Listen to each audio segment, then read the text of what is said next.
I've been visiting North Wales for a number of years, for the spectacular scenery, the wildlife, and of course the sea fishing.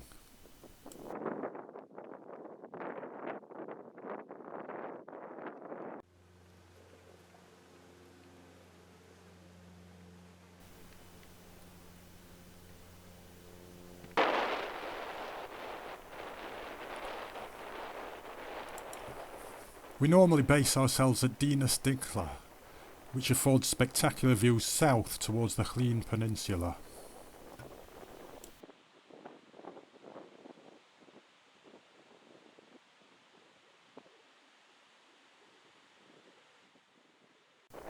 Dune sand dunes is a triple SI, with some rare plants and insects.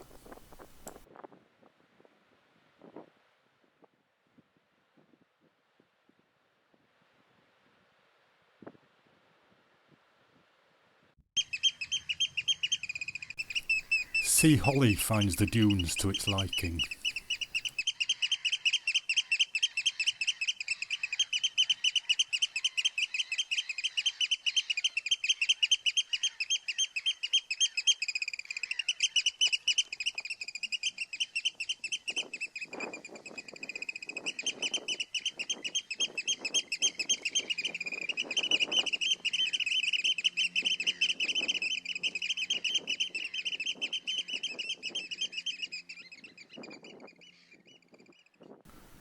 Ragwort is far from a rare flower, and the cinnabar moth caterpillars that are feeding on it aren't unusual either.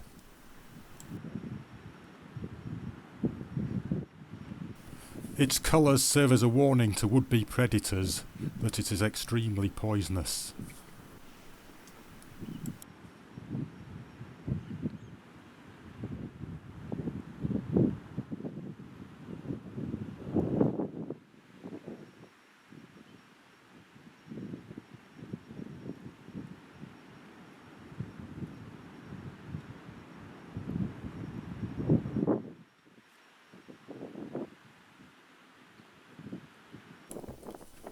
The six-spot bonnet is a day-flying moth which is also full of toxins.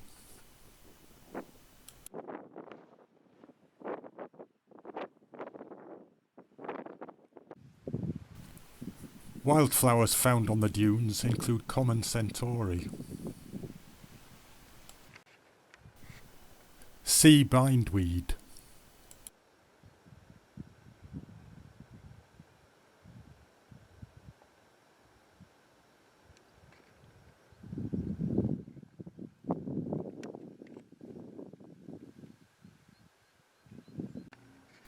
wild thyme,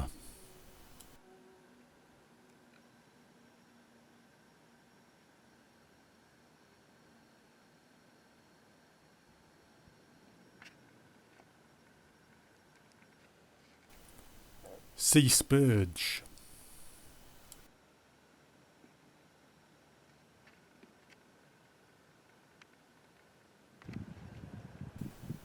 and sea campion.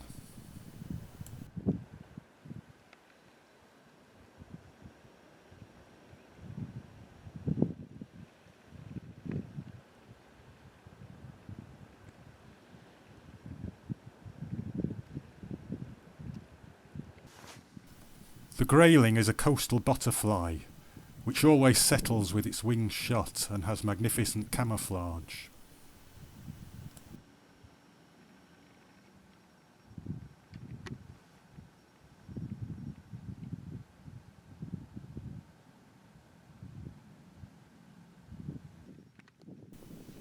It even leans over sideways to minimise its shadow. Another butterfly found on the dunes is the dark green fritillary, but it's a fast flyer, easily unsettled and difficult to approach.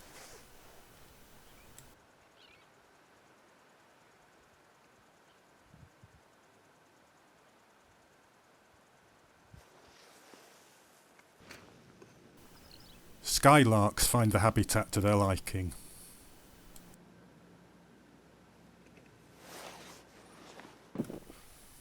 The northern end of the dunes meets the southern end of the Meni Straits, an area of fast tide rips and swirling currents.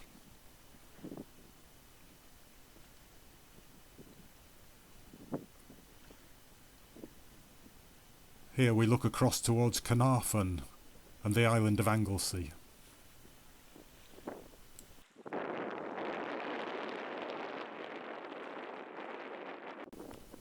There are plenty of launce and sand eels here, which attract predatory species such as bass. Here I'm trying to catch a launce to use for bait.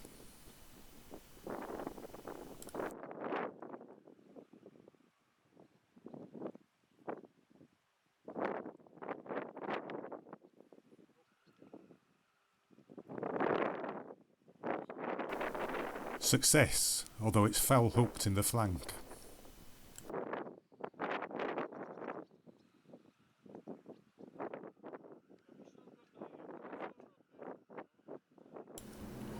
The disused Hollyhead Breakwater on Anglesey is 1.25 miles long and offers fishing for a variety of species.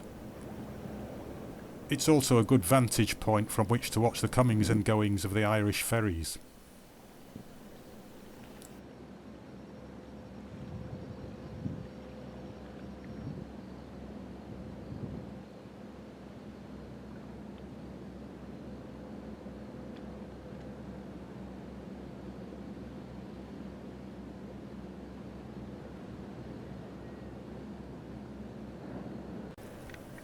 Here, Phil Arnott catches a small whiting from the breakwater.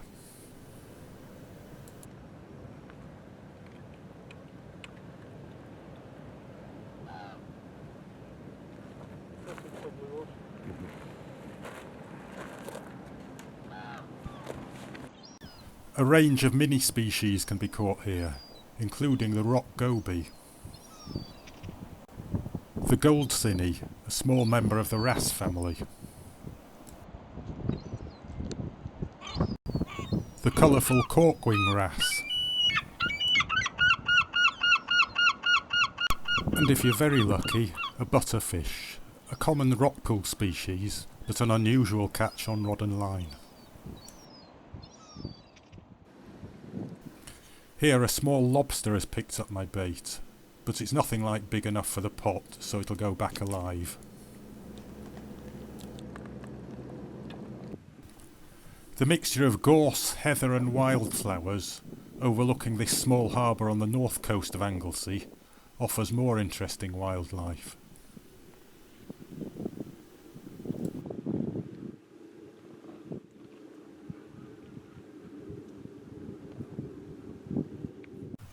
Grayling butterflies are present again, and here's one basking on the exposed rock.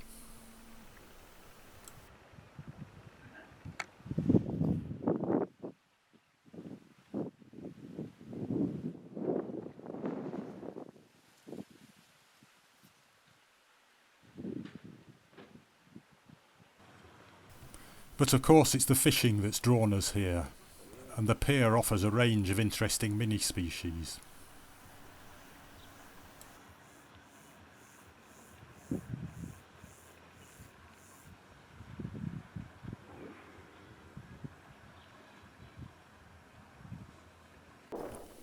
Here, Phil lands a long-spined sea scorpion, a spiky and fearsome-looking little fish which is often confused with the venomous lesser weaver, although it's entirely harmless.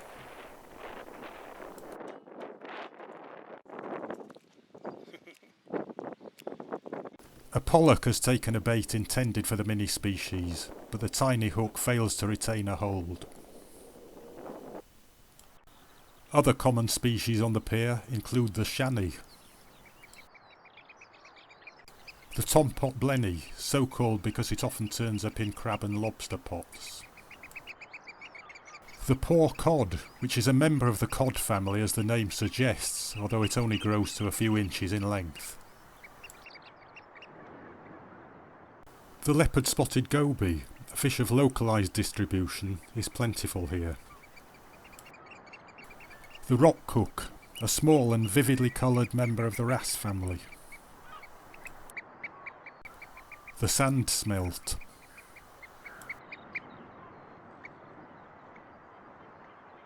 And this is a top knot, a rock-dwelling flatfish which is a very rare catch on rod and line.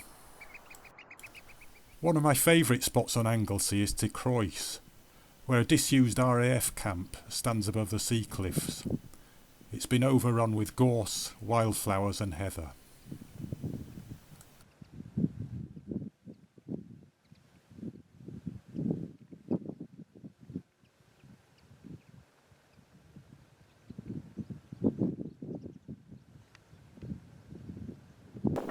There are plenty of places where it's possible to scramble down the rocks to water level, and a moderate cast will put the bait into very deep water, where a variety of species can be caught.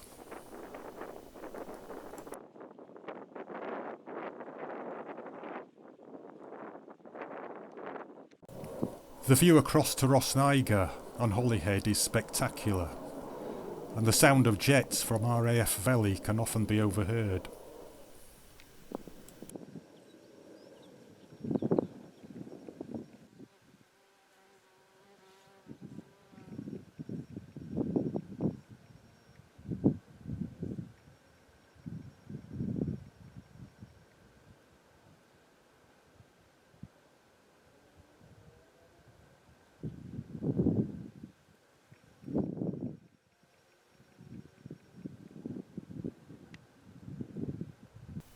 Butterflies live here in good numbers, including the peacock.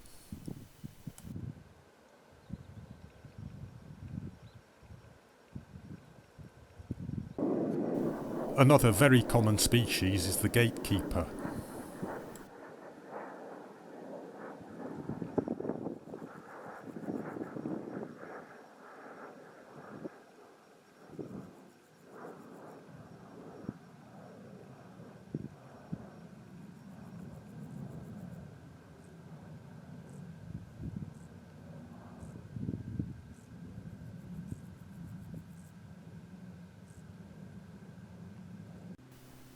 This sort of habitat is perfect for meadow pipits.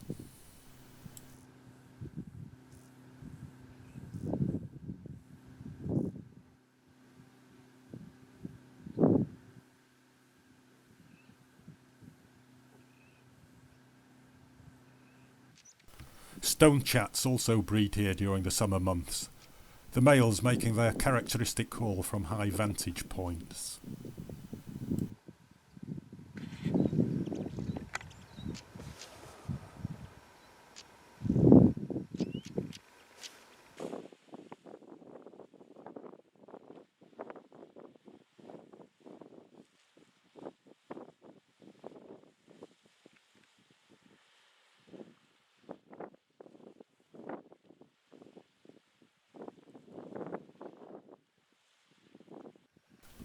The rare golden samphire grows at the top of the cliffs.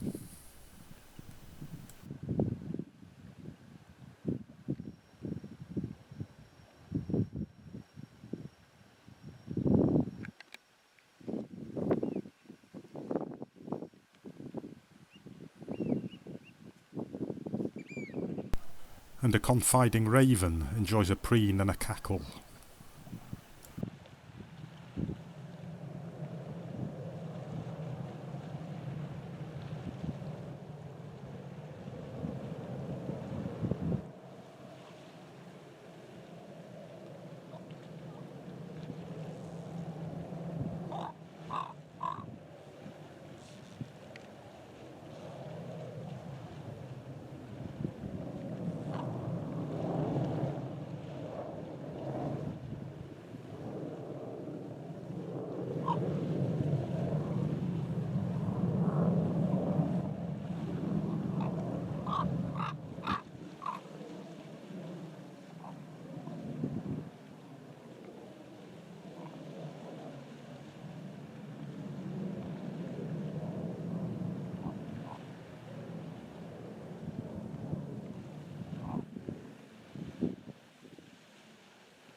Oyster catchers are here too.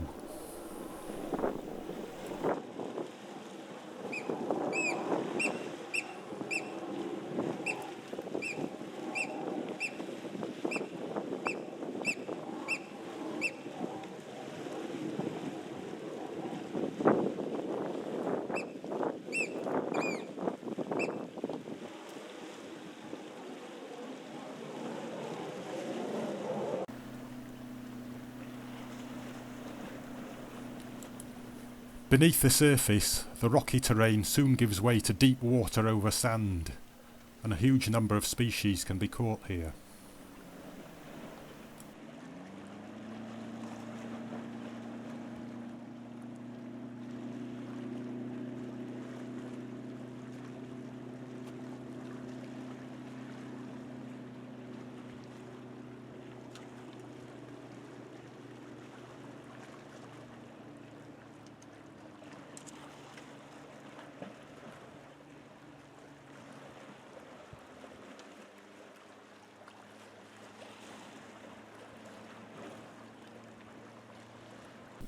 Big spider crabs can be a problem though.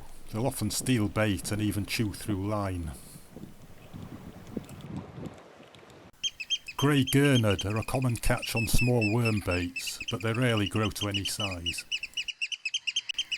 The dab is a prolific small flatfish over the sand.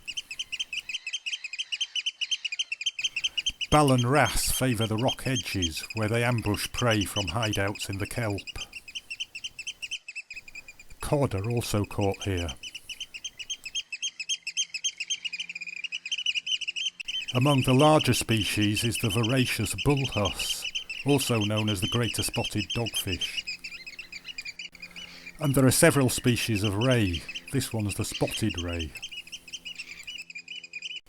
And here a thornback ray. You can see how it gets its name.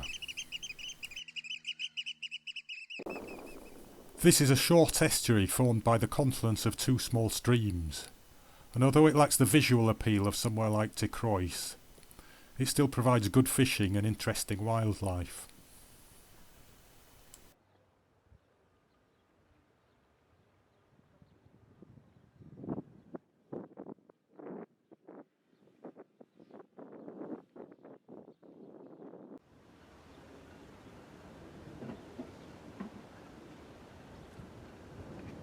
The great mullein grows to well over a metre tall. Here it's found a hold in the boulders which reinforce the estuary bank.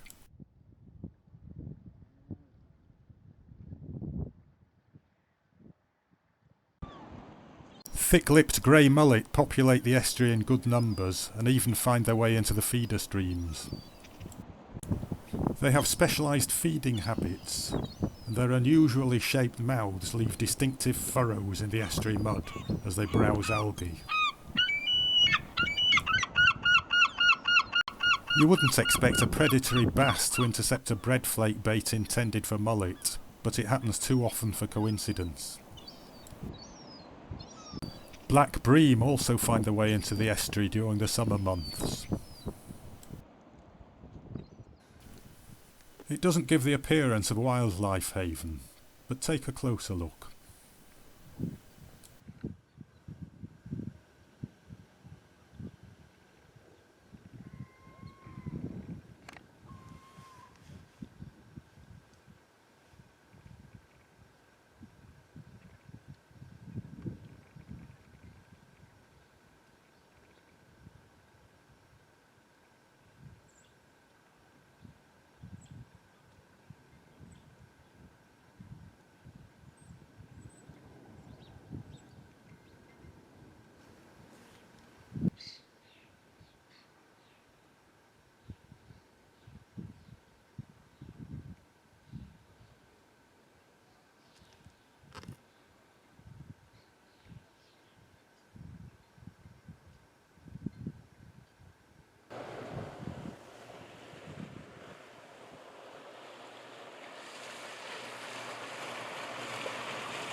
So that's North Wales in a nutshell, and I'll leave you back at Tekro with another oyster catcher.